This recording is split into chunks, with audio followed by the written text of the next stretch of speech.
Hello বন্ধুরা, good morning. তো আজ বাজার থেকে নিয়ে এসেছিলো চিংড়ি, গলদা বলতে যাচ্ছিলাম, গলদা নয় চিংড়ি। তো আমি এটা কাটা বাছা করে নিচ্ছি। অনেকটা সময় লাগলো কাটতে বাছতে, তো কাটা বাছা হয়ে গেল। এবার আমি চিংড়িগুলোকে নুন হলুদ দিয়ে ভেজে নিচ্ছি।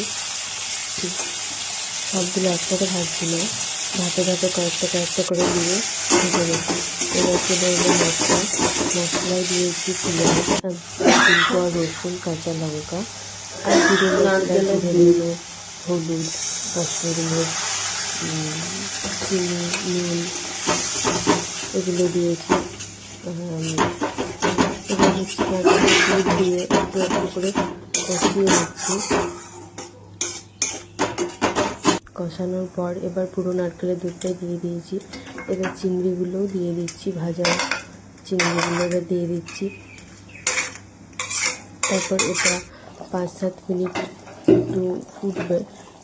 তারপর আর একটুখানি শাহি গরম মশলা দিয়েছিলাম এই পর্যায়ে, যেটা ভিডিও শ্যুট হয়নি। ব্যাস, আর কটা চেরা